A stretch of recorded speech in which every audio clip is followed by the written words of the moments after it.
Bible प्रश्न उत्तर कार्यक्रम रे आपण प्रत्येक को स्वागत करे एवं शुभेच्छा मध्य जनाए। बाइबल प्रश्न उत्तर द्वारा आम मैंने बाइबल को ध्यान करुछु। विगत दिन में आम आदि पुस्तक, यात्रा पुस्तक, लेबीय पुस्तक समाप्त करी बर्तमान आम गणना पुस्तक ध्यान करुछु। आपण मैंने अंशी होइतिबारु आपण मानक विशेष धन्यवाद जनाए। अन्य मानक अंशी करांतु। प्रश्न सहित उत्तर मध्य आम जनाऊँ। आपण मैंने लिखि रखंतु। आज निमंते प्रश्न होची, एलियाब क्यों संतान गणर अधिपति हेब?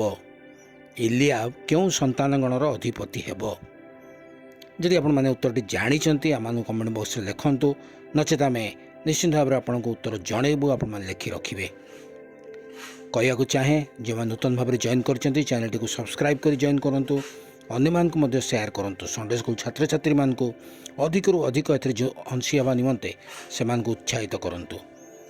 आजिर प्रश्नर उत्तरटी होची, सबलून संतान गणर अधिपति हेब। गणना पुस्तक 2 पर्व 7 पदरे आपण माने उत्तरटी पाई परिबे। प्रत्येक प्रश्नर उत्तर गुड़ी को आपण माने लिखि रखंतु एवं निश्चिंत भाव में यह कार्य आसिबो। आगामी अध्याय रे आपण माने जोग दियंतु एवं निश्चिंत भाव में सुंदर प्रश्न उत्तर द्वारा आपण माने आम सहित एक सहभागिता मध्य रहिबे। धन्यवाद।